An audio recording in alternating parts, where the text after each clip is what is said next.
ایک شخص اللہ کی رسول صلی اللہ علیہ وسلم کے پاس بیٹھا ہے اور بائیں ہاتھ سے کھانا کھا رہا ہے.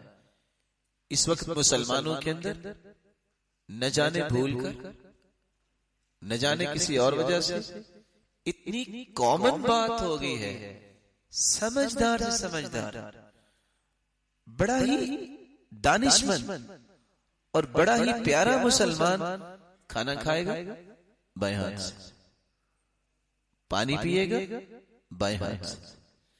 اللہ کے رسول کے سامنے ایک شخص بائیں ہاتھ سے کھانا کھا رہا ہے. آپ نے فرمایا کل بیمینک، دائیں ہاتھ سے کھائیے. قال لا استطيع، میں نہیں کھا سکتا. جیسے آج بھی کہا جائے تو جواب لوگ کیا دیتے ہیں؟ بایاں بھی تو اللہ نے بنایا ہے.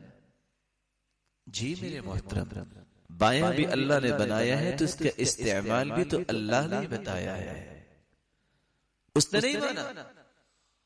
قال لا استطعت، آپ دائیں ہاتھ سے نہیں کھا سکتے. فما رفعها بعد ذلك الى في، اس دن کے بعد پھر دایاں ہاتھ شل ہو گیا، پوری زندگی دائیں ہاتھ کو اپنے منہ تک لے جا ہی نہیں سکا. اور حکم یہ ہے ادن یا غلام، بیٹے کھانے کے قریب ہو کے بیٹھو. کل بسم اللہ، بیٹے بسم اللہ پڑھ کے کھایا کرو. کل بیمینک، بیٹے دائیں ہاتھ سے کھایا کرو. کل مما یلیک، بیٹے اپنے سامنے سے کھایا کرو، کسی کے سامنے ہاتھ نہ لے جایا کرو.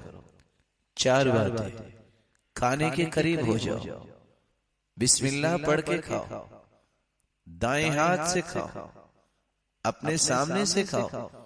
صحابی چھوٹے بچے تھے، جوان ہوئے، زندگی کے آخری سانسوں میں چلے گئے اور کہتے ہیں فما زالت تلک طعمتی بعد. لوگوں، میں نے اللہ کے رسول صلی اللہ علیہ وسلم سے جب یہ سنا، بچہ تھا، میری زندگی گزر گئی، آج تک میں نے بائیں ہاتھ سے کھانا نہیں کھایا. میں بھی ادب سے گزارش کروں گا، اللہ رب العزت آپ کو لاکھوں نعمتوں سے نوازے، ان نعمتوں کو دائیں ہاتھ سے کھایا کرے. سبب کیا ہے؟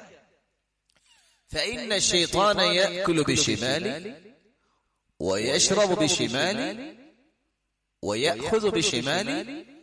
کیونکہ شیطان بائیں ہاتھ سے کھاتا ہے، شیطان بائیں ہاتھ سے پیتا ہے. شیطان کو چیز دیتا ہے یا لیتا ہے تو بائیں ہاتھ سے. مومن یہ تو بہت اعلیٰ ہستی ہوتا ہے، اس کو دائیں ہاتھ سے کھانا چاہیے. رسول اللہ صلی اللہ علیہ وسلم کی نافرمانی نہیں کرنی چاہیے.